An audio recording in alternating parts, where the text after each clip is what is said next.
Okay, there you have it. That's the view coming in on top trades, but time to focus in on earnings. And you have PTC India Financial Services, which put out its earnings. Profits have shot up a whopping 124%, NII muted, and the asset quality has come in a little bit lower on a Q-on-Q basis. Ashok Haldia is the Managing Director and CEO of PTC India Financial Services. He now joins us on the show. Welcome to ET Now, and thank you for being with us, Mr. Haldia. To start off with, let's take a look at your NII growth, which has seen a marginal decline. What would be the factors that led to this? The NII decline is attributed to the lowering interest rate in the market. So while our loan book has increased by about 39%, the sanctions have increased by more than 50%, and so the disbursements. The NII has not increased for the simple reason that the interest rates in the market have come down. Now, when we see the interest rates have come down, so the cost of borrowings have also come down. So that's the reason why the NII has come down. On the whole, if you see our performance in terms of the sanctions, disbursements, and the outstanding credit, they have gone a remarkable growth, more than 50%, and the outstanding credit by 39%. The profit, as you said, for the quarter has been 110 crores, and for the year as a whole has been 350 crores. You talked about the asset quality, and what makes the difference this time is the one particular loan account which was erratic for some time has been converted into an NPA, and that NPA of about 125 crore has increased by about 100 basis points our gross NPA and the net NPA. This account is under our constant surveillance. We have initiated actions, all actions legally, and we hope to set this account right during the current financial years. And it is precisely for the same reason that our yield, as you see, and also spread that have been muted slightly precisely for this account, because the interest that we have booked and we are hopeful of receiving that, we had to reverse back, and that had an impact on our spread and NIM. Otherwise, our spread has been for the year has been 3.51. For the quarter, it has been lower, but for this account, it would have been again 3.51%. And let me also tell you that we have a unique business model. On the same balance sheet, we have some of the equity investments, and also we have a lending book. So when we dispose of our equity investments, that adds to our profit.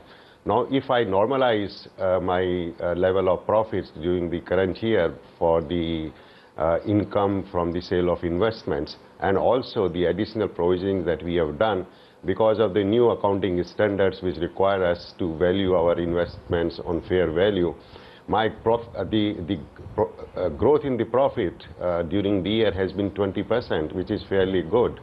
And the return on net worth has been 17%, and the return on assets have been 3%. So I would say that this year we have recorded the same steady growth, maintained the trend as in the earlier years.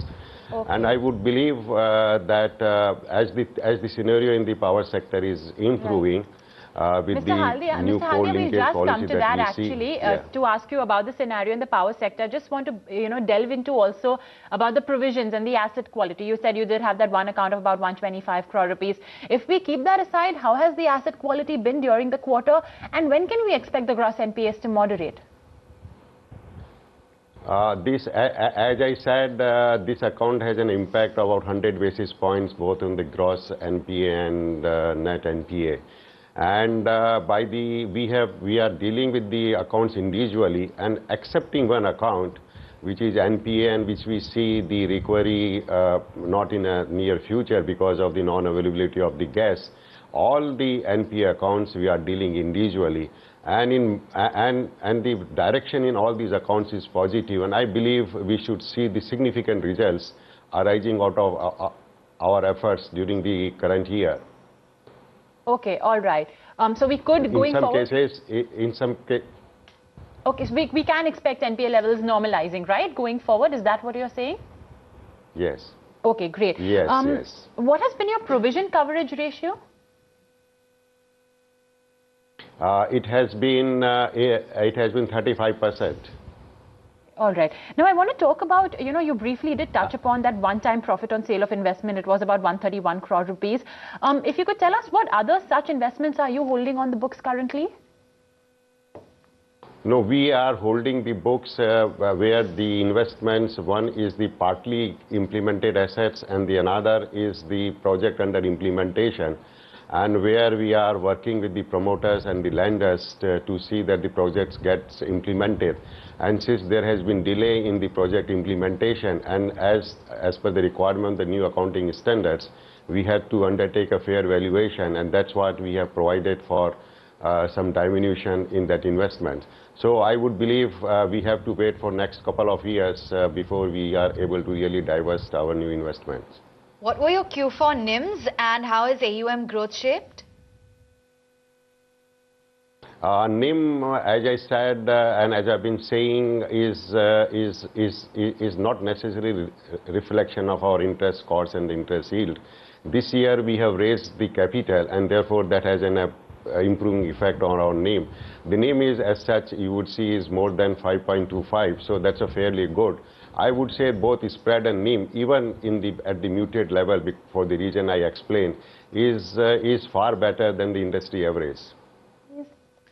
Okay, that's the view coming in. Thank you so much for taking time out and joining in with your numbers. Good to know that really there's some view when it comes to the overall asset quality and, looking into the individual accounts with NPLs. That's the call coming in from PTC India.